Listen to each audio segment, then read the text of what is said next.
Hey guys, welcome to Relatable. Happy Thursday. Hope everyone's having a wonderful week. Today we are talking to Jack Posobiec. He is senior editor of Human Events, a former Navy intel officer. And he is going to talk to us today about a few things. We're going to talk about the Ghislaine Maxwell trial, what's going on there. We're going to talk about this bombshell report from BuzzFeed News from December 1st that says that secret CIA files say staffers committed sex crimes involving children. And this involves a huge cover-up, sadly. And we're also going to touch on the Jussie Smollett case that is taking place right now. I'm going to give you some context for both of these things because Jack is going to kind of get in the weeds and explain some of these things for us, but I'm going to kind of lay the groundwork before we start talking to him. But before I get into all of that, I do want to ask you guys to please send me a voicemail, 682-503-1369, telling me your unpopular Christmas takes. This will be something that we either play next week or the week after that, sometime before Christmas. I'm talking like, what's the Christmas movie that everyone loves that you hate? And tell me specifically why. Or what's a Christmas tradition or a Christmas food that everyone thinks is awesome, but that you loathe? So you can say anything. The one thing that is totally off limits is that you cannot say that you don't like It's a Wonderful Life. That's not allowed. That's just going against objective truth. You can have your own opinions. That's fine. You cannot have your own truth. And the truth is that It's a Wonderful Life is the best Christmas movie. So anything else, but It's a Wonderful Life, George Bailey, that's off limits, okay? I make the rules on Relatable. Anything else though, tell me what your unpopular Christmas opinion is. It can be as out there as possible, or just send me a funny voicemail that has to do with Christmas. We'll only be able to play a few of them, but I'll try to listen to all of them. So 682-503-1369, call us, leave us a voicemail. Try to keep it short and sweet. If you need to write it out and practice it beforehand, that's totally fine. And hopefully we will pick yours and play it sometime in the next couple weeks.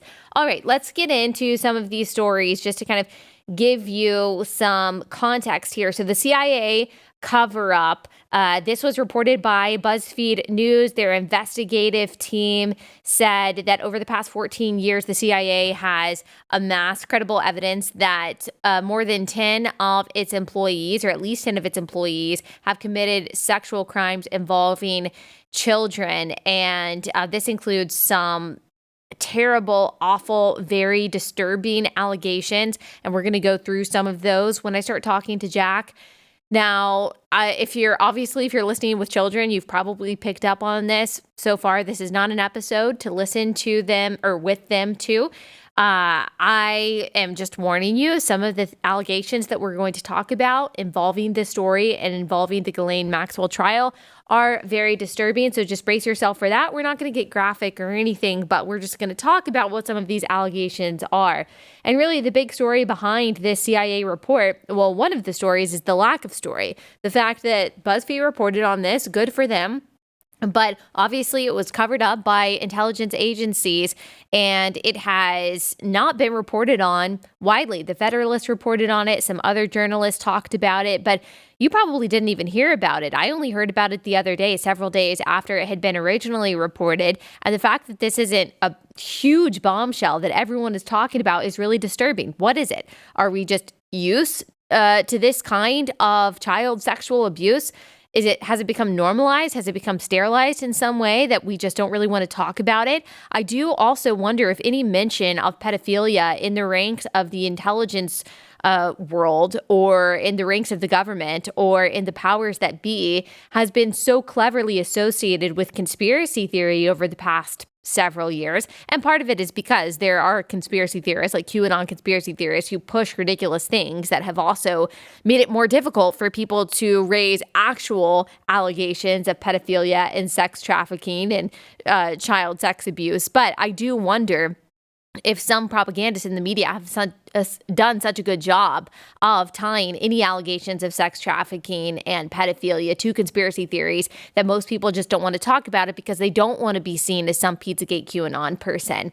And that in itself is evil. But the fact of the matter is that this is something that is going on. This is something that has gone on. So the loss of credibility that intelligence agencies have garnered over the past several years is something that they have brought on themselves. And this is the straw on the camel's back. This is it. Like, if you haven't completely lost faith in our agencies, in the people that are supposed to be keeping us safe, then this should do it. This should do it. We're going to talk to Jack about all of that. Just a quick note, I would think long and hard before you put your child's image on social media. I know that there are innocent motivations behind that, and I think every parent can make the decision that is best for them. Absolutely. Just know that social media is a cesspool of people that do not have good intentions. And unfortunately, that includes some people in our intelligence agencies that are supposed to be protecting and serving, but are actually victimizing the most vulnerable people in some cases in our population. Just think about that. Remember that as a child, the nature of him or her being a child is that he or she cannot consent to their image being online. And so that is, it's a breach of privacy in some ways. And again, I don't want to sound like I'm condemning parents who put images of their kids online, but I would just think long and hard about that before putting your child's face or their image in any way on social media. There is no downside to your child having more privacy. There are a lot of downsides to your child having less privacy, but there are no cons whatsoever to your child not being on social media. So that's just something that I encourage you to think about. Also, to give you some context and what's going on with the Ghislaine Maxwell trial. Now, you probably already know. You probably already know about Jeffrey Epstein, but just to kind of give you a refresher, in July 2020, this is according to lawandcrime.com. They have been covering this trial pretty extensively. Federal prosecutors hit Maxwell with 6 charges, mostly focused on allegations that she enticed girls between the ages of 14 and 17 to travel to Epstein travel with Epstein for his sexual abuse. These allegations are generally known as violations of the Mann Act.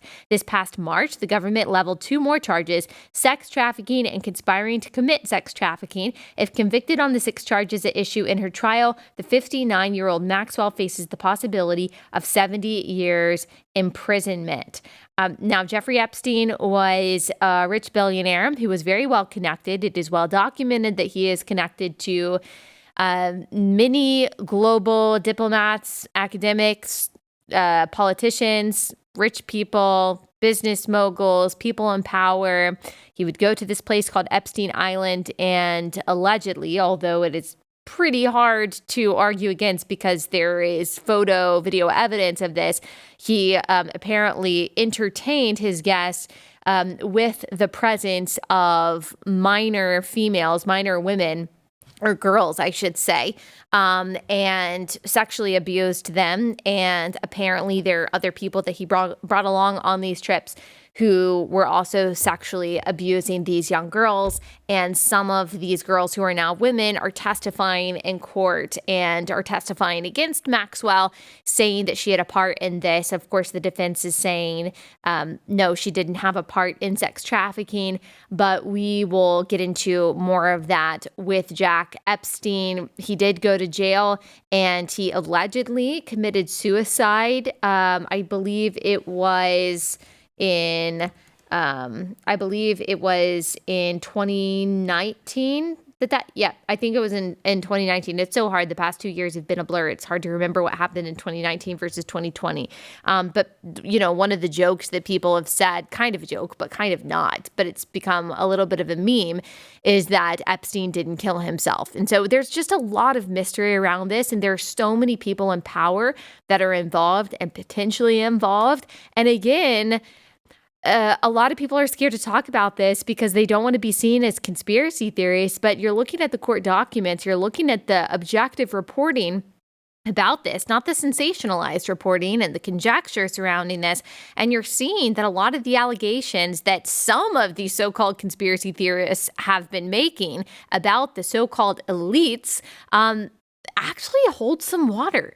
And so it's just really disturbing. And I think it is rightfully invoking a lot of curiosity from people because there's still so much mystery surrounding it. We're going to try to take away some of that mystery today as we talk about what's going on. And then we're going to talk about the Jussie Smollett trial. Now, if you don't remember this whole Jussie Smollett thing, this did happen at the beginning of 2019. I mean, I can't believe it's already been that long.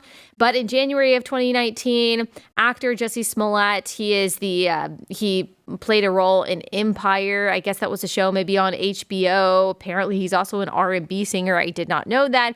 But he claimed that he was attacked in the middle of the night on the snowy streets of Chicago when he was going to get a Subway sandwich. And he claimed that two guys, one of them wearing a red MAGA hat, they threw bleach on him and they put a noose around his neck, and he got back to his apartment and he called the police. Apparently he still had the Subway sandwich in hand and he still had the noose on his neck.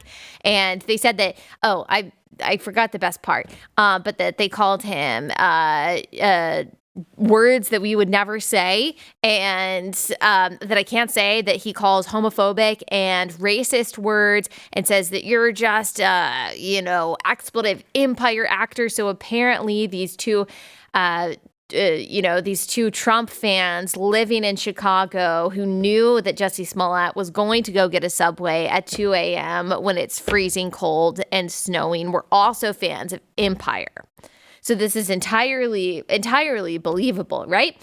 So it comes out a few months later that the two guys who allegedly attacked him were actually potentially paid by Jussie Smollett to attack him, and he wanted to get it on camera so he could release it and then, I guess, become some sort of hero and victim because he wanted more attention. It also came out during this trial that he apparently did a, quote, dry run with them. So he did this, actor's going to act. He had to do some kind of dress rehearsal with them to make sure that they got it in front of the security camera that he wanted to get it in front of. And you'll remember at the time when the allegations came out, Kamala Harris stood by him publicly and said, I'm paraphrasing, that he's such a gentle soul. This is so awful that this happened to him. This is racist and homophobic. You had Democratic Senator Cory Booker saying that we need to pass this anti-lynching law in light of this terrible thing that happened to Jussie Smollett. And of course, the media ran with this. There are allegations that Don Lemon tried to help Jussie Smollett in this. This is according to Newsweek.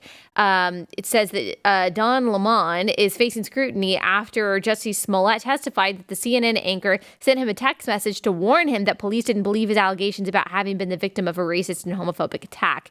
In a Chicago courtroom on Monday, the actor testified that it's Lemon. You pronounce it Don Lemon, but it's just become this whole thing. People call him Don Lemon, and it's kind of funny. That Lemon contacted him to relay the message that the Chicago Police Department did not believe his account of what had happened on the night in question. While Lemon has yet to address that particular part of Smollett's testimony on the air, the development has sparked outrage among a number of conservative commentators who have called on CNN to dismiss the newsman over the allegations. Obviously, they just dismissed Chris Cuomo. Are they going to dismiss Don Lemon as well? I'm not sure, but there's obviously some collusion going on here between the media, between politicians, between Hollywood and Jussie Smollett. Now, there haven't been quite as many people who have come to his defense recently, as I'll talk about with Jack. Black Lives Matter has come out and said, we still support him, no matter what the testimony is, which is so funny. Obviously, you can't let facts get in the way of your personal truth. And so it's sad, but it's also hilarious. It's a hilariously sad tale. I don't know if Jussie Smollett meant to become the star of a dark comedy, but he has. He had this interview, I think it was with ABC, after these allegations were made, both the allegations that he made and then the allegations that he had made it up. And, he had this very emotional interview where he talked to the interviewer just about how he was struggling, for freedom and liberation from oppression and equality and all this stuff. And she said, "That's so beautiful, Jussie. That's so great." I mean, it's just so disgusting. It's so disgusting. Like, if you want to know why there seems to be rumblings of populist pushback, it's because of the stories that we're talking about today. It's because of this kind of non-quantifiable, almost intangible elite class that you can't fully define, but you kind of know it when you see it. It's because the people who have tried to convince us that they are our moral and intellectual betters, we are finding out so many of them, whether it's Republican or Democrat, are so corrupt and depraved to the core, and that really all they want is power. They want insulation from justice and accountability. And so you can't blame people for this kind of populist push that you see when it seems like the people who are in charge of us and who have power over so much of what we consume and so much of what we're able to do and say, when they are so disgusting.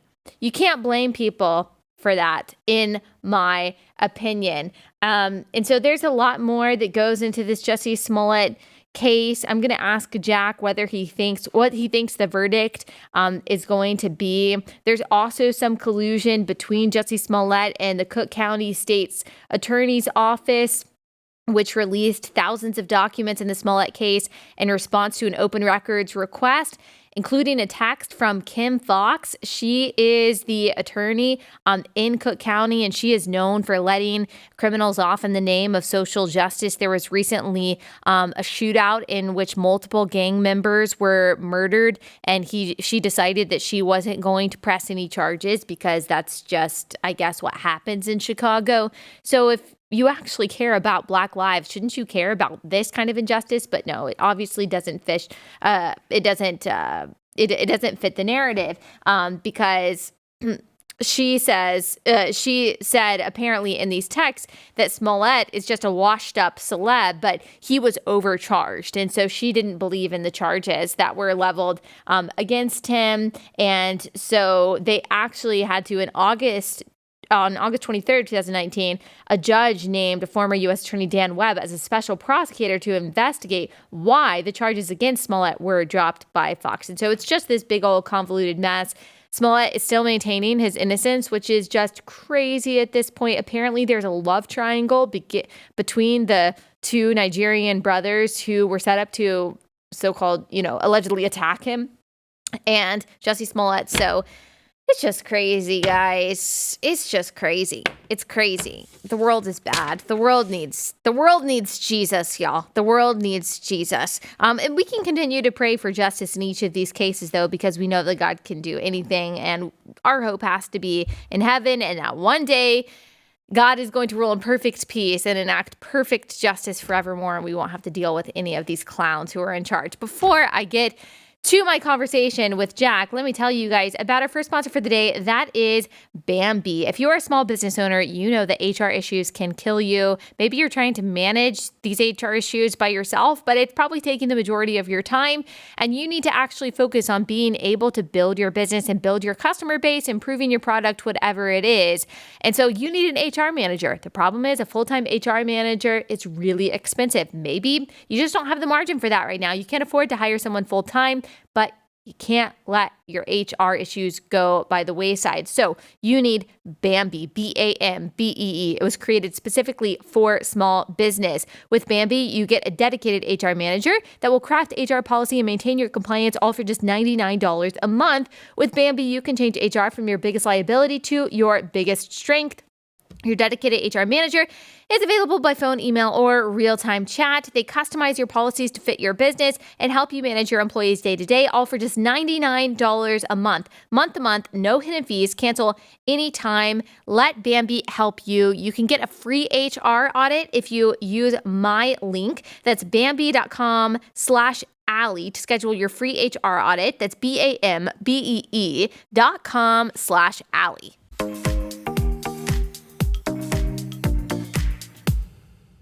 Jack, thank you so much for joining us. Lots of things I want to talk to you about. First, I want to talk to you about this CIA cover-up that was actually reported on by BuzzFeed. I don't know if you're surprised by that. I kind of was. Tell us what this is about. Yeah, so this CIA story that came out of a FOIA request return at BuzzFeed. Now, the BuzzFeed News Investigative Division, I got to give them credit, right? And I know that as, the conservative media isn't supposed to say anything nice about anyone on the liberal media. And those guys, Jason Leopold and Anthony Cornier over there, they actually have done a couple of pretty good FOIA requests, and that's kind of their beat. They do FOIA requests all over the place. And I remember they did one a couple of months ago about Fauci and Wuhan, and a lot of emails came out of that. And that's sort of their thing. They're kind of that like left libertarian Gen X sort of demographic where they're more like, we're against authority. And if that authority happens to be the government or the intelligence agencies, that's perfectly fine for us to go after. So there's some people that I've noticed a few times in the past. They've also been very critical of, done critical reporting, I should say, of the Mueller investigation, a lot of the Russiagate stuff that was coming out. And so I know BuzzFeed kind of gets this bad rap because they released the dossier. But at the same time, they released it, but that specific unit at BuzzFeed wasn't like releasing it saying it was true. They were releasing it saying, hey, we got the document. Yeah, gotcha. Okay, so tell us what they revealed in this article titled Secret CIA Files Say Staffers Committed Sex Crimes Involving Children. The opening part of it says, over the past 14 years, the Central Intelligence Agency has secretly amassed credible evidence that at least 10 of its employees and contractors committed sexual crimes involving children. This sounds like a huge story, and yet it came out at the beginning of December 1st, and I've hardly heard anything about it. The only reason I heard something about it is actually because you mentioned it backstage before we went on Candace's show on Monday. That's the only way that I actually knew about it. So what's going on here? Why isn't it seen as a bigger deal? Yeah, this is one of those times where I always talk about the corporate media's biggest power isn't actually their bias in terms of their reporting, it's their bias in terms of story selection. So story selection bias is probably one of the most powerful tools of the corporate media. And what do I mean by that? They can pick and choose what stories they talk about. Why did Gabby Petito get so much attention from corporate media? And I'm not saying she didn't deserve attention. That case didn't deserve attention. That's not what I'm saying. What I'm saying is, why did that get raised to the level that it got to? I mean, we have Amber Alerts in this country all the time for Joy children. Reid said it was white woman syndrome. Yeah, Joy Reid said it was racism because, of course, that's Joy Reid's job to say that everything is based on racism and critical race theory and systemic racism, et cetera, et cetera. So I commend her for sticking to her guns on everything and finding a way to turn anything into race. But even when in that situation, I believe everyone involved was white. But it's really a situation where you ask these questions. If this stuff is going on for 15 years, we see in these documents at the CIA, times where you've got people, actual CIA officers, analysts, that are going into chat rooms, they're going into sex apps, trying to meet with people or meet up with people that are underage, 14, 15, 13, and in one of the cases at least, we're told that the person they were talking to was actually an undercover FBI agent. So you've got some spy on spy right there. Then you've got times where people are coming back on agency laptops, agency equipment with thousands and thousands of photos that they downloaded while on assignment of child pornography. And so the question becomes for everybody, what's really going on here? Why are we getting this information now? And why are they trying to cover it up? What are they fighting to cover up? Well, it's quite simple. Number one, this is the type of stuff, and I say this as a prior intelligence officer, this is the type of stuff that our adversaries, whether that be China, Iran, Russia, etc., they would use this in order to compromise intelligence officers and then be able to blackmail them into handing over the keys to the kingdom, handing over classified intelligence over not only what the United States is up to, but our source networks, our CIA source networks and intel assets in those respective countries. Find out who their informants are. this is a huge national security risk. That's number one. And the fact that you have this mainstream media that spent years and years talking about Russiagate, which was based on absolute nothing, right? You've got a situation here where, hey, wait a minute, there actually is compromat on these specific intelligence officers and intelligence analysts, potentially more, within our highest intelligence agency in the United States. And yet it doesn't really seem that anyone's doing anything about that. Plus, you don't even see any senators or congressmen really taking up this bill. Some have been pretty good on this, but taking this situation and saying, hey, let's hold a hearing on this. Let's find out what's actually going on behind the scenes of Langley. And I'll tell you why. That's because they're terrified that they knew under John Brennan that the CIA was spying, and we know this, right? This has all come out, was spying on Congress. They are terrified of these people, and Chuck Schumer told us, he said the quiet part out loud, that if you go against these guys, they have 6 ways from Sunday to get back at you. That's exactly what happened with Donald Trump through his 4 years in office. That's exactly what would happen to anybody. So I think it's really a situation where they release a little bit of it, and it's something called a limited hangout. What is a limited hangout? That's where they can say, well, all right, look, we know there's a bunch of information out there about this. We know this has been going on, but look, it was just a couple of guys over a long period of time. We're going to release a little bit of information, and maybe you'll go away. They want you to go away. They'll say, look, we reported it, we took care of it, it's over. But what they're not doing is reporting what was actually going on and why, particularly, only one of these people was even prosecuted for this. That's actually a huge problem in this country in general, that the prosecution of crimes against children like this of a sexual nature is not taken seriously. Many times these people are given probation or very scant time behind bars. It's really something that we need to take as, whether you're Republican, Democrat, left, right, whatever. I don't know if there's criminal justice reform for child sex predators, but if there is, that's something that absolutely needs to be turned around so this kind of stuff doesn't happen.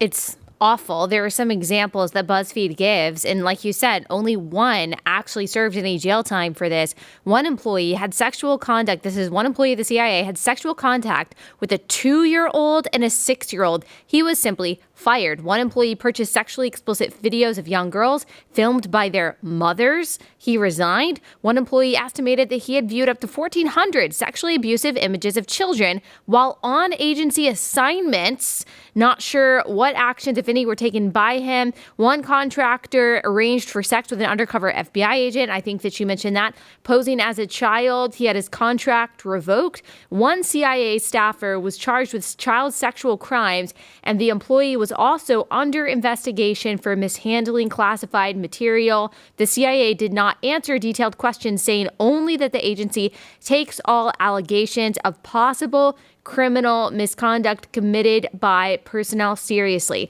So you're saying the reason why they didn't take this more seriously, why there weren't actual prosecutions that were carried out, is because what they were trying to not only protect their agency, but trying to protect the country from being compromised in some way by our foreign enemies who would use this information in some kind of bribery scheme? I think that it's actually quite worse than that. In my personal opinion, my analysis based on this is that they know that we're already compromised, and they don't want to have to admit how compromised we are by these foreign adversaries, by these foreign intelligence agencies. They know we're compromised, and they don't want it all spilling out into court. So they'll go over to FBI, they'll go over to DOJ and say, hey, don't worry, we're taking care of this. Hey, don't worry, we'll take care of this guy. Don't worry about that. Don't ask any questions. We don't want those secrets coming out in court. We know the FBI does this. Time and again, just like in the Kyle Rittenhouse case, where the FBI was able to testify off camera, completely in silent, and then their testimony was stricken from the record. So we couldn't even get a public review of what the transcript was, what the FBI testimony was in the Kyle Rittenhouse case, because we know they were conducting surveillance of this entire thing. It's the exact same thing. And and I was told behind the scenes in that case, they said, we don't want our operations spilling out into court and people talking about it on YouTube. That's a direct quote. Wow. Okay, here's more from this, and we'll finish this and then move on to the Ghislaine Maxwell trial. But sexual crimes involving children, says BuzzFeed, including the viewing of images of abuse, have been uncovered at other agencies that handle sensitive information. In a November 2009 report, the Department of Defense acknowledged that dozens of Pentagon staff members or contractors had such images. In 2014, the Inspector General of the Intelligence Community found that 2 officials from the National Reconnaissance Office, which oversees America's spy satellites acknowledge viewing images of child sexual abuse during polygraph examinations. This is so disturbing. At a symposium in 2016, Daniel Payne, a top Pentagon security official, said that when workers' computers were examined, the amount of child porn I see is just unbelievable. Is this something that is happening for whatever reason with more frequency in our intelligence agencies, or is this something that is more pervasive in the general population than I originally realized? I mean, what's going on here? This is so bizarre and so evil. Allie, we're told, and when I was put through recruitment into the intel community, you're put through polygraphs, you're put through a rigorous selection process. Why aren't these people weeded out? Why are so many pedophiles allowed to be given top-level security clearance? Remember, these aren't just people walking in off the street and saying, hey, can I get hired? Can I get a job? You're put through an extremely rigorous background check screening process. It's called an SSBI, single scope background investigation. There are people, they interview you, they interview your family, they interview your contacts, they go through your online footprint, they go through everything. So why is it that when they're going through these footprints, they're not checking, these digital footprints, they're not checking for so many pedophiles getting through their ranks? If it were up to me, you need to go into Congress, and Congress needs to launch a brand new church committee, number one, to talk about domestic surveillance operations, but number two, to ask the question, why are there so many pedophiles sitting behind those computer screens within the walls of Langley, within the Pentagon, and throughout the broader intelligence community?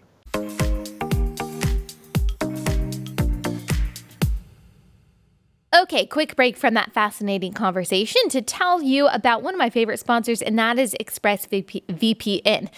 The reason why it's one of my favorite sponsors is because I use it every day. It's probably my most used sponsor. Why? Because it is an app that runs on the in the background of my phone that protects my privacy, and I really care about that, and you should too. Every time you connect to an unencrypted network, cafes, hotels, airports, any hacker on the same network can gain access to your personal data. It doesn't take much technical knowledge to do that. You just need some cheap hardware. A smart 12-year-old could do it, apparently, according to ExpressVPN. Your data is valuable. Hackers can make up to $1,000 per person selling personal info on the dark web. So you need ExpressVPN to prevent all of that. It uses an encrypted tunnel. It creates a secure encrypted tunnel between your device and the internet. Hackers can't steal your sensitive data. Super secure. It would take a hacker with a supercomputer over 1 billion years to get past ExpressVPN's encryption. It's easy to use, and I can testify to that.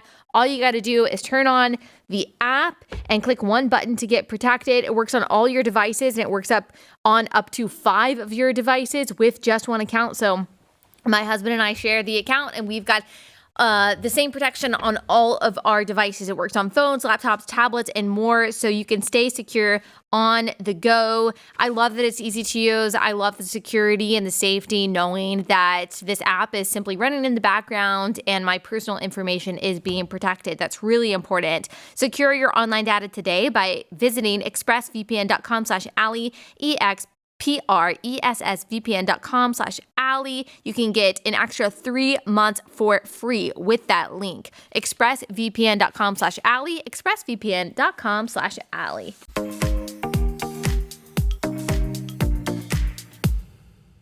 It's so disturbing, and something that I've realized, especially over the past couple of years, is how much our society hates children, not just because it tolerates things like this and the highest levels of governance and in the general population, but also seeing the so-called pandemic response that has disproportionately negatively affected children. The way that children are used as progressive social experiments when it comes to gender theory, and also, of course, the literal sacrifice of children when it comes to abortion. It just seems like our society is so ready to lay children on the altar of adults' whims, and it's really sad, and it's really because sick. At the end of the day, Allie, they've commodified human life, and to them, a child isn't someone who can be a worker. A child can't be someone who's a productive producer or contributor to the GDP. So the child is just a commodity that can be pushed along anywhere else to one of its best uses. This idea of looking at people as instruments, as looking at people as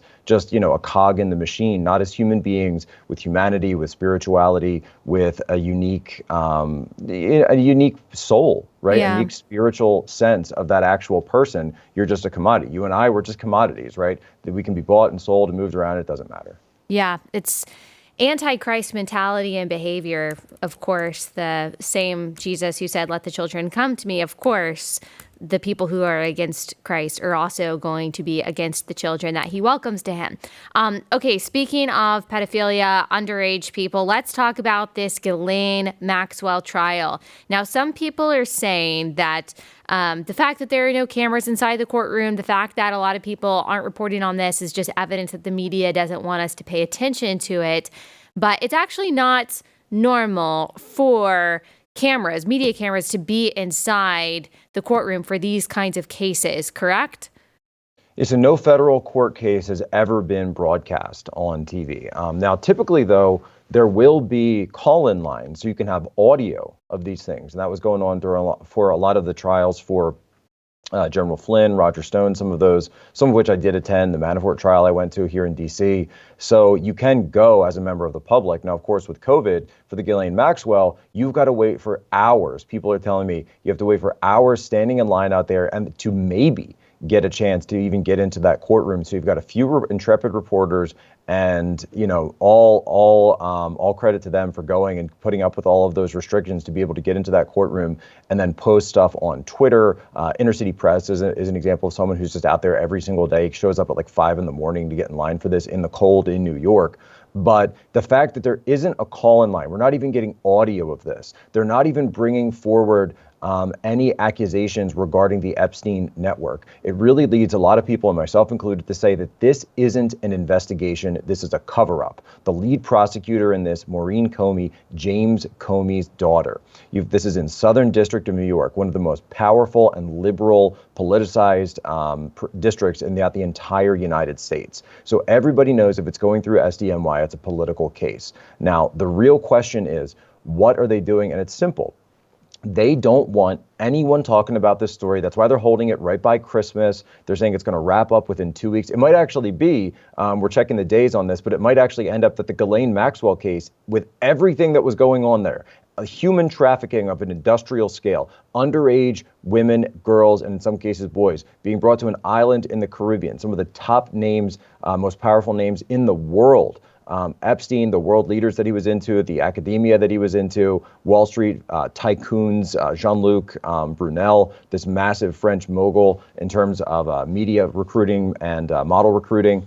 And yet we get 2 weeks, it's right by Christmas, the verdict comes down, and then they're going to say, boom, boom, case closed. We don't have to talk about that anymore because Ghislaine Maxwell, we convicted her. She's going away to jail for a long time, and that'll be the end of it. They don't want anyone talking about this story. But there were some interesting photos that actually came out yesterday in court, one of which included Ghislaine Maxwell and Jeffrey Epstein standing together or sitting together on the porch of a wooden cabin. Now, that cabin, a lot of people pointed out, looked very familiar, and that is actually the cabin of the royal family, the cabin of Queen Elizabeth on Balmoral Estate up in Scotland. So Ghislaine Maxwell, Jeffrey Epstein, again, showing us this massive level of access. And of course, that was Ghislaine Maxwell's role in all of this. Her father, Robert Maxwell, powerful, extremely powerful newspaper publisher, tabloid publisher up there in the UK. Of course, he died under mysterious circumstances back in the 90s, but he had direct access to the royal family.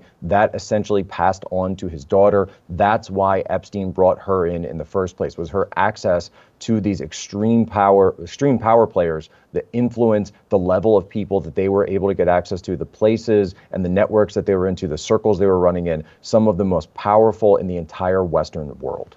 And her defense is basically trying to separate her from Epstein, basically trying to say that they had broken up at some point and that he might have been helping her, but that was the extent of it, that she wasn't actually guilty of any kind of sex trafficking. Right. So it's very interesting you mentioned their direct relationship, because that's something that prosecutors have really brought up throughout all of this. And I think something that has come out through testimony and then also come out through one of these photos. It hasn't specifically been stated yet. Now, and we're wondering potentially, will it happen and will this come up if, and we're told, by the way, that there is an outside chance that Ghislaine Maxwell might take the stand.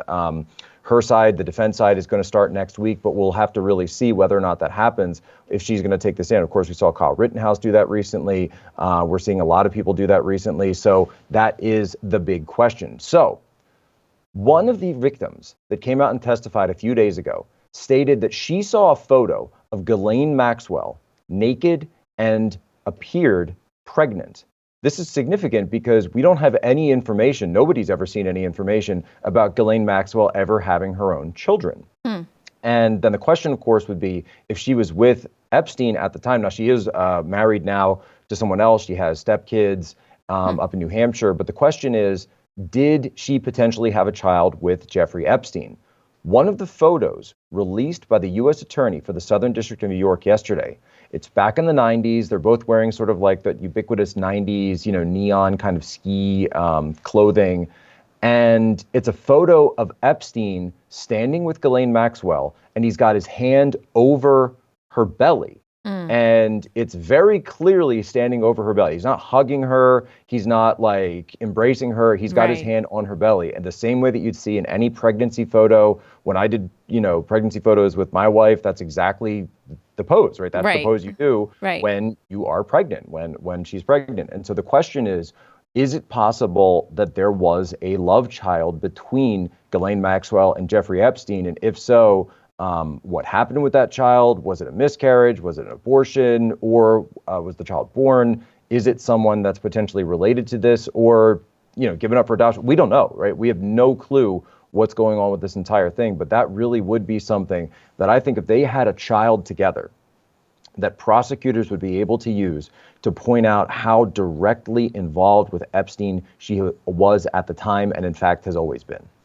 Right. And what's interesting is going back to what you said earlier is that even though the connection, as you just mentioned, is so obvious, it's very well documented over the years, it seems that the prosecution is fumbling the ball. And this is reported by Vanity Fair, by Gabriel Sherman, saying that the prosecution is fumbling its case against Ghislaine Maxwell. Now, you mentioned that they're just trying to get this conviction over with, saying that they did their job and then covering it up for all of the other powerful people that are involved.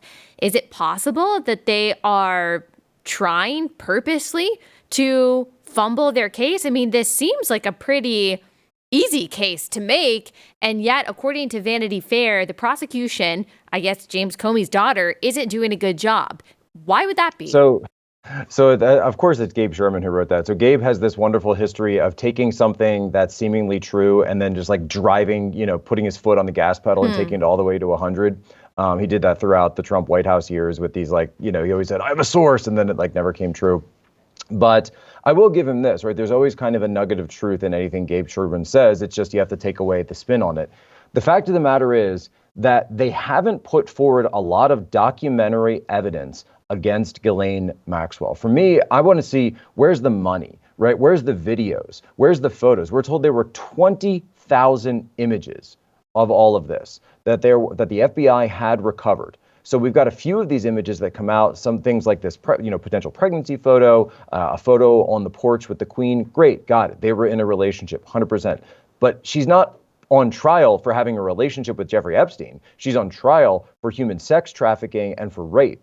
And so where is the evidence of this? Where are the letters? Where are the emails? Where's the phone call chain? Show me the chain of custody on all of these documents. Now, we are going to see today, this week, Annie Farmer, one of the fourth victim who is going to be coming forward in this case, is actually coming out and testifying in open court, not behind a privacy screen, not protecting her anonymity. She is going out there and she is going to testify directly on this. And so they are doing everything they can to really just base this on eyewitness testimony. Now, of course, obviously, in cases like this, criminals, of course, are very careful not to create any type of paper trail. But again, that's not what we've been told. The facts of this case are videos all over the island, 20,000 images found on these hard drives, these huge binders that we see all over Epstein's mansion, yet are completely redacted whenever the FBI releases them.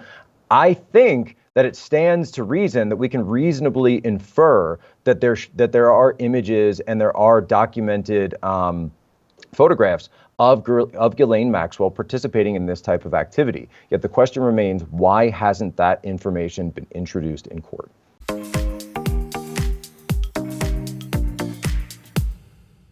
Okay, last sponsor for the day. You guys know what it is. It is Good Ranchers. So maybe you're like me and you are a last minute gift buyer for Christmas and you're like, what can I get? I don't have a whole lot of time. I just got to get online and get something that's going to, deliver to the person that I want to buy this for. Maybe you've got a Christmas party next week and you're like, what do I get for my boss or whoever it is? You need to get them Good Ranchers. You need to get them a box of American meat that's from American farmers, American ranchers, and that is super high quality, tastes really good. All you have to do is go to goodranchers.com/Allie. You save $20 and you get free express shipping when you do that. And you can pick the box of meat that you want. You've got better than organic chicken. You have got craft beef, and there are all different kinds of cuts. There's T-bone, there's ribeye, there's fillets, there's ground beef, there's pre-marinated chicken, non-pre-marinated chicken. Last night I did the pre-marinated chicken in some whole wheat pasta with some vegetables and some pesto, and it was really good. I actually, for that particular meal, I should have done the non-pre-marinated chicken because it kind of conflicted a little bit. But that is just an indictment on my cooking last night, not on Good Ranchers. The chicken itself was very good. We use Good Ranchers all the time because it makes our life easy. We get our box of meat, we put it in the freezer, and then we have at least one thing that we know that we are going to eat that night, and then we just have to cook the sides or pick the sides, and then we're good to go. I love things that make my life more convenient, and if you have someone in your life, or you, who feels the same way, then you need to give them the gift of Good Ranchers. Go to goodranchers.com/Allie, get $20 off and free express shipping on your order, or you can use code Allie at checkout. Goodranchers.com/Allie, goodranchers.com/Allie.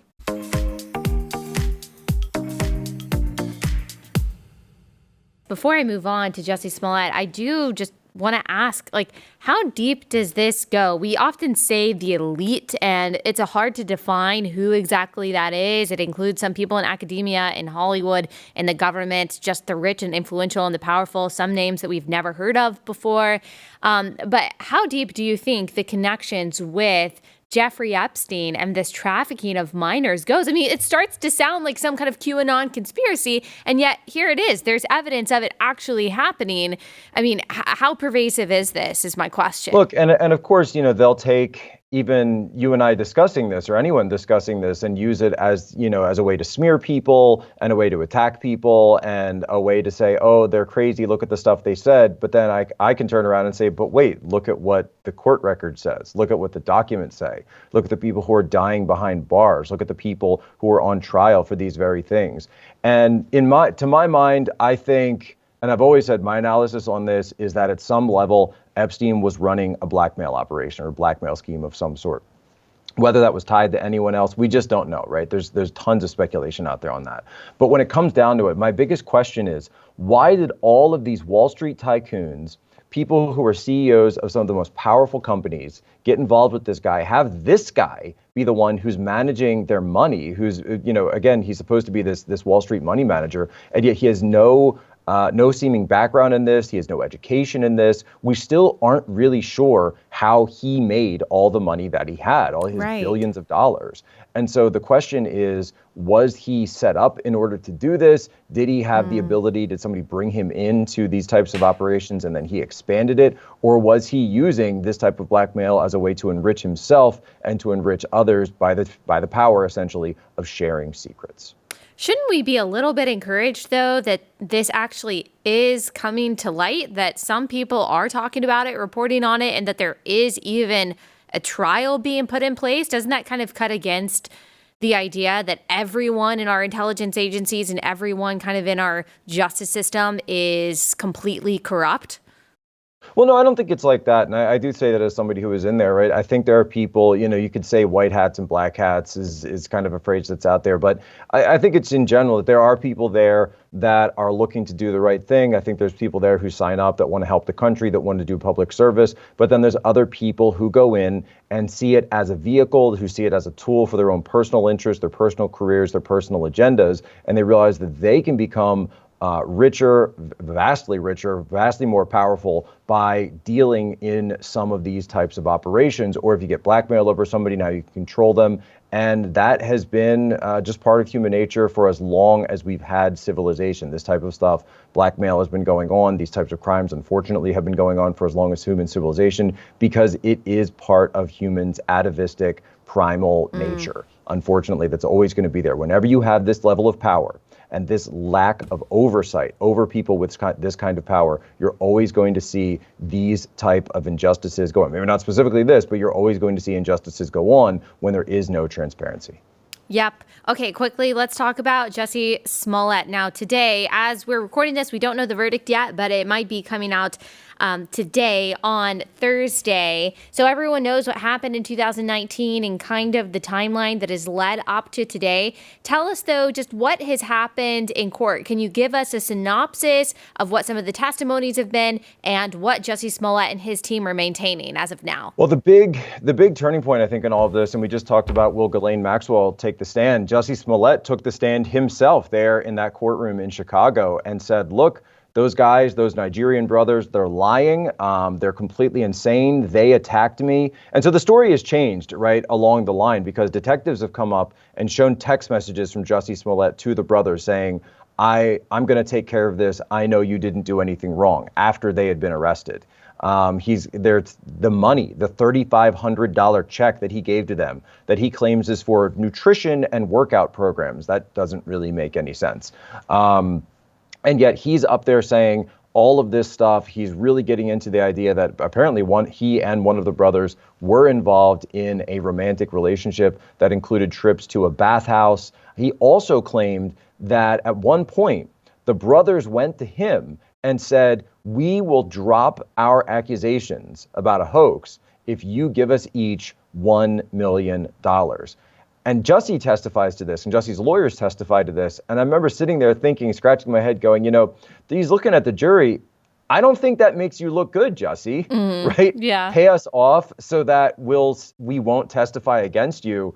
Well, he's saying it's a shakedown operation, but I'm saying, no, I think the evidence fits. You've got video of this, you've got text messages of this, and you had every politician on the entire left from Kamala Harris on down backing Jussie Smollett. He was put on Good Morning America. He was put everywhere for this. This was a guy who was trying to further his career by using a false hate crime, a hoax, to be perpetuated against him to try to gain fame and notoriety because he didn't like that on Empire.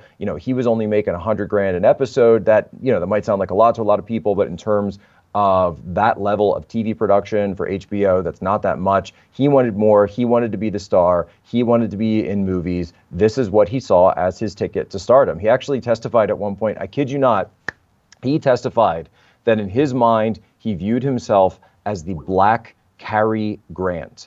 And that's what he viewed the track of his career to be. I mean, you're dealing with someone who, I think people throw around the word narcissistic personality disorder a lot these days, especially online. Like, everyone says, oh, my ex-boyfriend was a narcissist, my ex-boyfriend was a narcissist, right? Or, I think it's become kind of a meme. But I think in this situation, you actually are dealing with somebody who has narcissistic personality disorder. Now, that's not exactly uncommon for people in Hollywood, but it certainly is uncommon for someone to go to this absolute levels to further their interior, just hollow self, looking for something and trying to find it in fame and fortune. Well, it leads to sociopathic tendencies. And of course, this wasn't the first time he did something like this. He allegedly wrote a racist letter to himself and had it delivered to the studio where Empire was being filmed for the same reason that apparently that you just listed, that he wasn't getting enough attention, wasn't garnering enough fame, and so he had tried to achieve some sort of victim status in order to attain that. Before we end, I just want to read people a little bit of Black Lives Matter statement, which I just thought was hilarious. It's from Dr. Melina Abdullah, director of BLM Grassroots and co-founder of BLM Los Angeles. I won't read the whole thing because it's a little long, and we can post the link to it in the description of this episode. But she says basically that we have to align with Jussie because we love everybody in our community. It's not about a trial or a verdict decided in a white supremacist charade. She is calling this trial. I mean, talk about a charade. We're talking about an actual charade that he put on. Said we have to stand with Jussie because he's a proud, strong Black man. And I would point out that obviously both of the brothers who are accusing him are Nigerian. Yeah, so they're also Black. As is Black. The superintendent of the Chicago Police, who's been extremely vocal in this case because his guys had to waste all their time trying to investigate all this.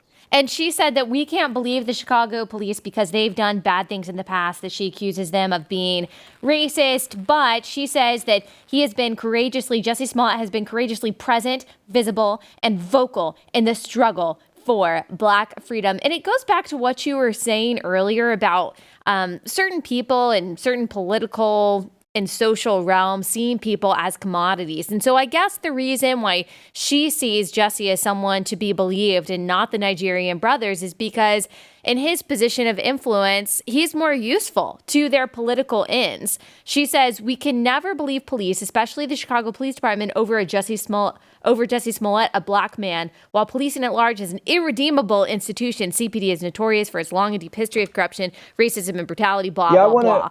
I want to know how many mansions are the founders of BLM up to at this point? Was it Patrisse Cullors? I think she's up to 4 or 5. She just bought a ranch out in near, I think it was Beverly Hills, right? Some ranch up in the Hollywood Hills or something, millions of dollars. So you got to wonder, are they looking at another mansion out of this?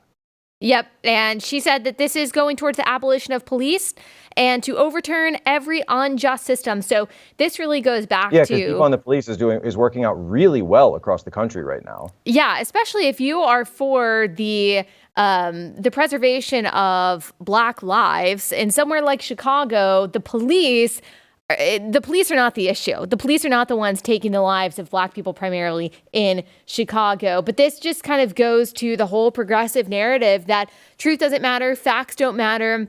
The larger meta narrative is what matters. Our end political goals are what matter. So they really don't care whether or not, at least Black Lives Matter, they don't care whether or not he lied. It doesn't matter. In the end, they've got their own version of truth. And that version of truth is what they are going to push no matter what. I'm just speaking my truth. Right. I'm just speaking my truth. Right. Don't try to impose your truth on my lived experience. Exactly. And that is exactly what they are trying to push. So they don't really care what the verdict is. Hopefully we'll have some sort of justice though, right? What do you think the verdict is going to be? It wouldn't surprise me if Jussie is convicted, but I doubt that he'll see any jail time or any significant, jail time. He'll probably get probation with, of course, he'll get community service. They'll probably have him doing like vaccine PSAs by next week or something. Yeah. Oh my goodness. This is crazy. Well, thank you for navigating all of this insanity for us today. I really appreciate it. Where can people follow you, listen to you? Thank you, Allie. God bless you. And Merry Christmas before I don't say it. Follow me. Human Events Daily is my podcast. We are tearing up the charts every day. We do 25 minutes on this stuff. You get in, get out. Our motto to you, just like when I was in the Navy, it's be good, be brief, be gone. Then we go. You can also follow me Twitter and Getter, Gettr. It's Jack Posobiec on there. We just saw what Twitter did with their new CEO. They brought out this new woke guy. The censorship is coming down. The ban hammers are coming down. That's why I always say, I'm getting my lifeboat ready. I'm going to Getter. Hang on. Okay, I got to pause because there are people saying, though, that Getter has taken millions of dollars from a Chinese billionaire, that you don't need to go to Getter. What do you say to that? Well, that's Miles Guo is someone is actually a Chinese dissident against the CCP, and he's provided information to the U.S. government about the CCP's operations. Okay, I don't know enough about that, but people that we both love and respect have been saying some things about Getter that I haven't personally verified. So I just want to see your take on that because I know you care about that too. Thank you for your take on that for your take on all of this. They've got investors just like any other tech startup. Well, thank you so much, Jack. I hope you have a great day. Thank you, Allie.